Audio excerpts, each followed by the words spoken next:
حج کو اس کے ساتھ نہیں جوڑنا چاہیے کہ جو حج کر کے ہم دن تے چھریاں ہور وڈیاں کر لیں دن، تو باقیوں کے ہاتھ میں کون سے چھوٹی چھری، سارے بازار میں بڑے کاپے لے کے لوگ بیٹھے ہیں۔ جس نے حج کیا اس میں کوئی شک نہیں کہ حج کرنے والا حج نہ کرنے والا جب دکان پہ ہوتے ہیں تو دونوں کے پاس دوری دھار کا خنجر ہوتا ہے، اللہ سے ڈرتا ہے اور اپنی تجارت کو اپنی آخرت کا سبب بناتا ہے۔ ورنہ مجھے یہ دکھ درد اور گلہ ہے، اس میں حج کا کوئی مسئلہ نہیں، اس میں انسان بگڑا ہوا ہے۔ یا تو حج نہ کرنے والے سارے بہت بڑے دیانتدار ہوتے، ترازو ٹھیک ہوتے، تو پھر کو حج کو گلہ دیتا، لیکن یہاں تو حج کرنے والا غیر حج کرنے والا، میرا سارا بازار ہی جھوٹ پہ چلا گیا ہے، بددیانتی پہ ہے، انتہا درجے کے ظلم و ستم پر ہے۔ تو اس میں نماز کو دوش دینا یا حج کو دوش دینا، دیکھو جی نماز پڑھ کے یہ کر رہے ہیں، داڑھی رکھ کے یہ کر رہے ہیں، حج کر کے یہ کر رہے ہیں، تو اگر کوئی آدمی حج نہیں کیا ہوا تو اس کے لیے بھی تو بددیانتی اجازت تو نہیں۔ کوئی شیو کراتا ہے تو اس کے لیے جھوٹ بولنا جائز تو نہیں ہوگا۔ ایک میرے دوست نے شیو کرا دی، میں نے کہا شیو کیوں کرائی؟ کہا جی سارا دن جھوٹ بولنا پڑتا تھا۔ تو میں نے کہا اب تو 2 گناہ ہو گئے، پہلے 1 کرتے تھے اب 2 ہو گئے۔ وہ لگے بندے 1 سے تو معافی ملی ہوئی تھی، اب 2 اکٹھے کر لی۔ اور جھوٹ بولنے کا تعلق داڑھی سے تھوڑا ہی ہے، بھائی داڑھی ہے تو سچ بولو، داڑھی نہیں تو جھوٹ بولو۔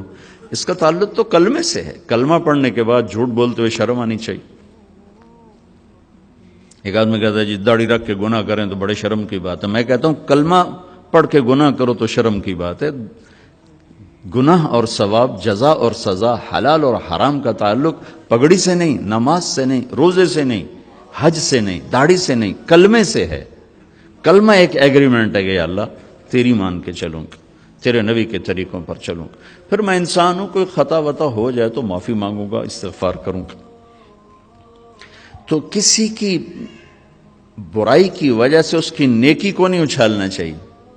لو جی انہاں حجاں دا کی فائدہ، انہاں نمازاں دا کی فائدہ۔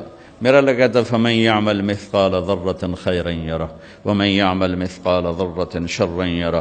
میرے بندو 1 رائی کے برابر اچھائی کرو گے میں اس کی جزا دے دوں گا، برائی کرو گے میں اس کی سزا دے دوں گا، اور سزا میں کہتا ہے پھر جس کو چاہے معاف کر دوں، لیکن تمہاری نیکی ان اللہ لا یضیع اجر المحسنین، تمہاری نیکی میں ضائع نہیں کروں گا۔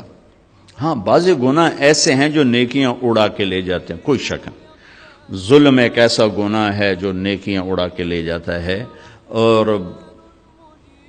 بہت سے ایسے گناہ ہیں جو نیکیاں اڑا کے لے جاتے ہیں۔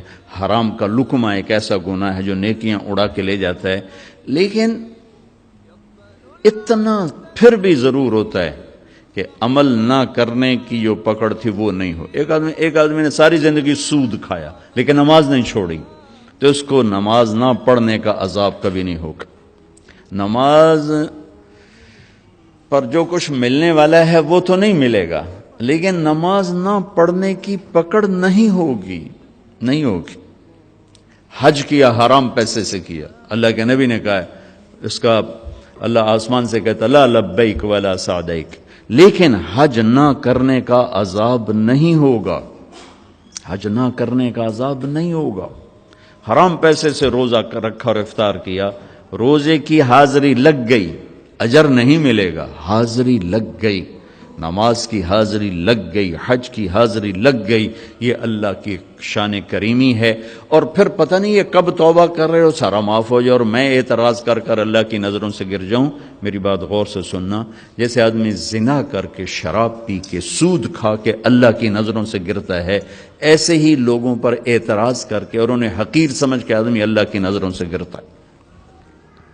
کسی پر اعتراض، کسی کی حقارت، کسی کی برائی، یہ کوئی آدمی ہے، یہ کوئی مرد ہے، یہ کوئی انسان ہے، یہ کوئی عورت ہے، یہ جملے نہ بولا کرو بھائیو۔ تجھے کیوں فکر ہے اے گل دلے صد چاک بلبل کی، تو اپنے پیرہن کے چاک تو پہلے رفو کر لے۔ الا اللہ لا الہ الا اللہ لا